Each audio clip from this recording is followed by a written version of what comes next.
तुम्हारे घर में अपाचे तो नहीं ला सकती, बुलेट तो नहीं ला सकती, 4 पहियों की नहीं ला सकती, मगर सैयदा फातिमा का तौर तरीका जरूर ला सकती।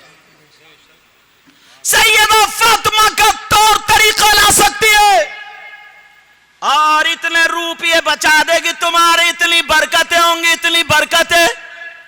उसे मालूम होगा, उसने पढ़ा होगा, अगर शौहर का काम काज अच्छा नहीं चल रहा, घर में आलिमा लड़की है, कुरान पढ़ने वाली बीबी है, तो उसका घर, उस शौहर का काम नहीं चल रहा, शौहर मेहनत कर रहा मगर बेचारे को कुछ नहीं बच रहा है, तो वो किसी के दर पे नहीं जाएगी, मुसल्ला बिछा करके नबी को याद करेगी और जो उसने पढ़ा है वो सामने आ जाएगा। पूरी दुनिया की बात गलत हो सकती है मगर नबी की बात गलत नहीं हो सकती। मुसल्ला बिछा करके इशा की नमाज के बाद 3 मरतबा सूरह वाक़िया पढ़ के अपने शौहर के लिए दुआ कर देगी और कहेगी, अल्लाह तेरे महबूब की बेटी ने कहा है अगर जो बीबी 3 मरतबा सूरह वाक़िया पढ़ के अपने शौहर के लिए दुआ कर दे तो उसकी दुआ ऐसी होती है जैसे फातिमा की दुआ हजरत अली के हक में होती है। बेशक, सुभान अल्लाह, सुभान अल्लाह। तुम्हें तावीज की जरूरत भी नहीं पड़ेगी, तुम्हें तावीज की जरूरत, मगर इतने भिखारी हो गए, इतने नंगे हो गए, बस कुछ मिले या ना मिले, 4 पहियों की मिल जाए, मैरिज हॉल में वो गधों की तरह खड़े खड़े खाना मिल जाए और बस हो गई शादी, बड़ी धूमधाम से हुई। अगर घर में तुम्हारे फातिमा की कनीज आ जाएगी तो रहमतें बरसेंगी, रहमतें। बेशक, वो हर चीज का इलाज कुरान में देखेगी, हदीस में जो होगा वहां देखेगी, उसे मालूम होगा, उसे पता होगा, मगर आज हम ये चीजें नहीं देखते।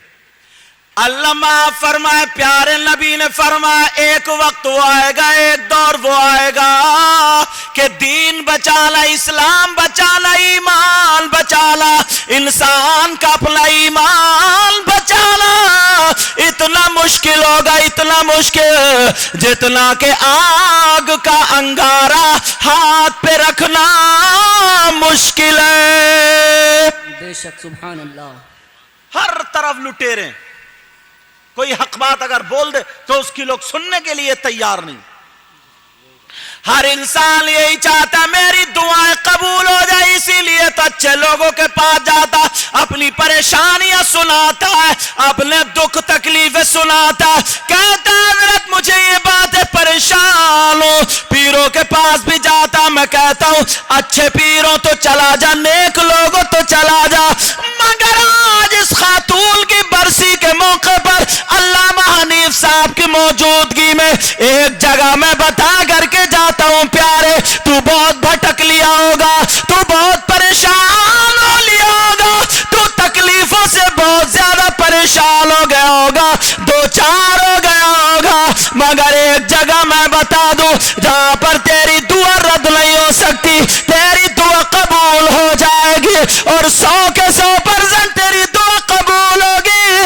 अगर ना हो तो मेरा दामन पकड़ लेना, बड़ी जिम्मेदारी से बोल रहा हूं। वो बारगाह कौन सी है, वो खानका कौन सी है, मुझे कहाँ जाना है जहां पर मेरी दुआ कबूल हो जाए, रद्द नहीं होती। प्यारे वो बारगाह कोई और नहीं है, वो बारगाह तेरी माँ और तेरे बाप।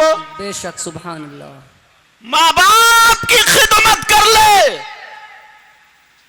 अम्मा तड़प रही है, अम्मा रो रही है और पीर साहब को 5000 का लिबावा, हजूर दुआ करियो हजूर, और हजूर बना पड़ा खजूर।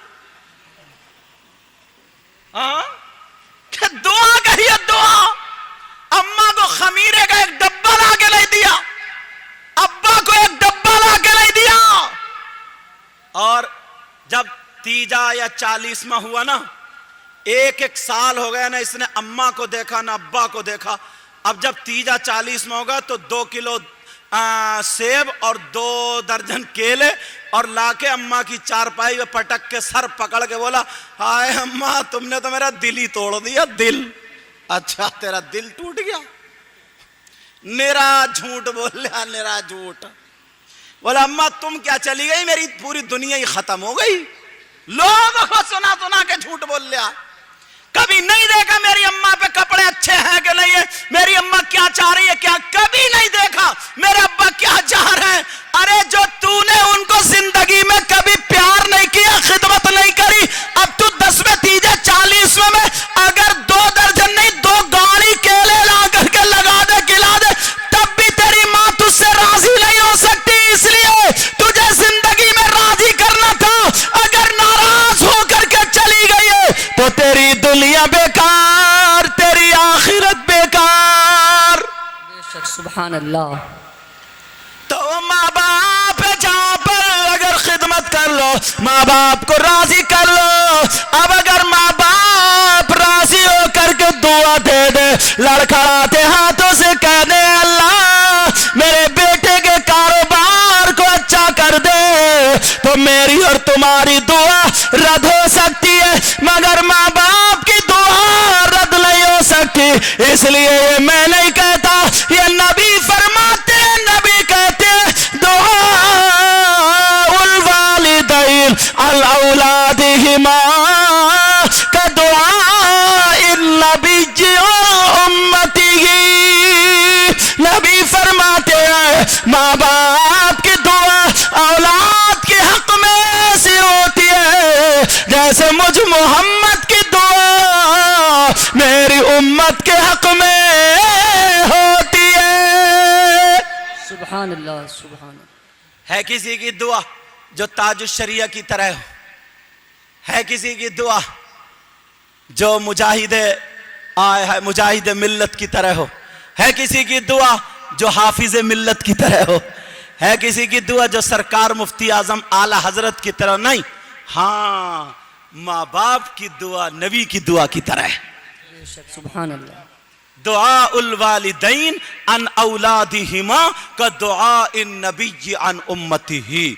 नबी फरमाते हैं माँ बाप की दुआ औलाद के हक में ऐसी होती है जैसे मुझ मोहम्मद की दुआ मेरी उम्मत के हक में होती। बाज माना ये बेटा जो है ना, बेटा इतना खतरनाक है और इतना गुस्से वाला है और इतना बुरे बुरे लफ्ज बोलने वाला है, माँ बाप उसके सामने कुछ बोल नहीं सकते। जरा कुछ बोले तो बोले चुप, चुप के बैठी रही है तूने ही घर में आग लगाई है, आग। जब शादी होती है ना तो पहली रात में ही बीवी को चढ़ा देता है। इसे कोई और बात बोले, वो अम्मा ने अम्मा बुढ़िया, उसके चक्कर मत पड़ी, आदि पागल है वो तो पागल, और अब्बा ने अब्बा वो तो गए काम से गए उनके। अब जब तुम ही अपने अम्मा अब्बा को ऐसे बताओगे तो बीवी क्या खिदमत करेगी? अब कह रहा है यार वो मेरे अब्बा को खाना टाइम पे नहीं देती, मेरी अम्मा की सुनते। तूने ही पहली रात में पढ़ा दिया तो तुझे कोई और बातें नहीं मिली करने को? बहुत सारी ऐसी बातें थी जो उसे सिखा सकता था, मगर प्यारो बहुओं की कमी नहीं होती है। ये बेटियां जो है, औलाद जो है, हमारी बेटियां दूसरे की बहू, दूसरे की बेटियां हमारे घर की बहू बना करती है। इससे पहले तुम अपनी बेटियों को सुधार लो। बेटियों को पढ़ाओ, मगर वो पढ़ाई मत पढ़ाइयो जो बगल में इतना बड़ा मोबाइल दबाए फिर रही है और दूसरे से कर रही है हेलो हेलो, 2-2 3-3 मोबाइल रखे फिर रही है, समझे? एक मोबाइल हाथ में, दूसरा पर्स में, तीसरा बगल में, टांग उठाई, दूसरे के मोटरसाइकिल में बैठी फुर्र दे से। कहाँ जा रहे हो? बोले बेटी ट्यूशन पढ़ने जा रही है। ट्यूशन पढ़ने नहीं जा रही, आग लगाने जा रही है, आग। अगर पढ़वाना है तो दीनी तालीम पढ़ाओ। तुम्हारी बेटी आलिमा होगी, अल्लाह उसे मालूम होगा। नबी ने फरमाया उसके रिलेशंस में जितने भी हैं, शादी के बाद सबसे ज्यादा शौहर का